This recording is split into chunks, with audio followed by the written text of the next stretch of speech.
Hello mga kabayan! So ayan, for today's video, ayan, pagtsagaan nyo po muna ito. It's Lava Day, white. So ayan, mga puti po yung mga nilalabhan ko for today's video. Ayan siya.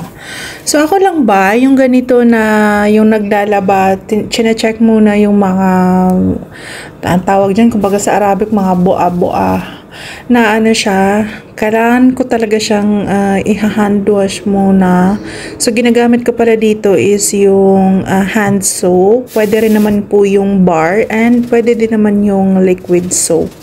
So yun ang ginagawa ko bago ko siya sinasalang sa washing machine. Kasi kapag isalang ko siya diretso sa washing machine, hindi natatanggal yung mga mancha-mancha niya. Kapag tapos na siya, ganun pa rin. So ayan, hindi nga ako nagtatagal dito sa trabahong to. Kasi maya-maya tinatawag na naman ako dun sa baba. Alam mo yung, ako lang ba yung ganito? Yung may amo na. Kumpleto pa naman sana. Hindi naman sana baldado. Pero, kung alam mo yung lahat na lang ng utos sa cellphone and everything, yun ang inaasa sa iyo. So, I'm not complaining. So, yun lang yung sinasabi ko sa inyo, experience as a first-timer OFW. So, ayan. Iniisip ko lang kasi para sa mga sumusunod o sa mga kababaihan dyan, nakagaya ko na nangarap na mag-abroad at maranasan ko ano yung buhay ng isang katulong dito sa ibang bansa. So, yun yung pinopoint ko doon. Ayan. To be continued na lang tayo. Ayan, so naputol yung sinasabi ko kanina kasi nga na tinawag na naman ako ni bossing. So, ayan kasi siya, kapag, alam mo yung nagsa-cellphone siya, for like example, may mga nakikita siya na video na gusto niyang isend sa family or sa anak niya or sa everything kung kanina niya gusto niyang isend. Tatawagin pa talaga niya ako kasi ipapasend niya doon.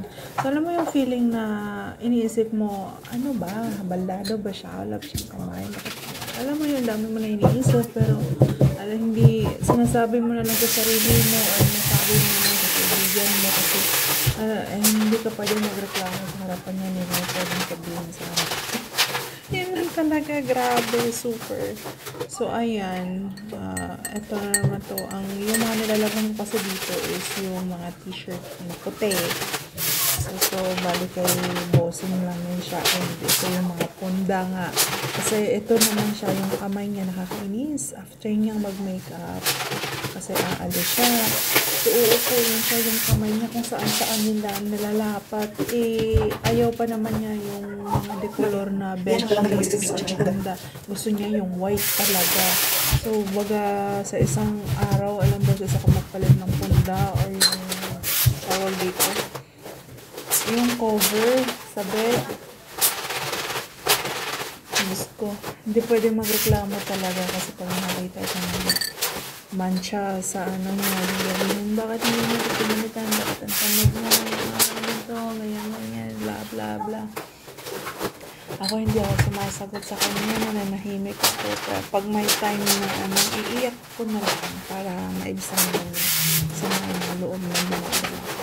Alam mo yung sa ako sa buhay, pero hindi ko na sumuot. Sa akin, ayan.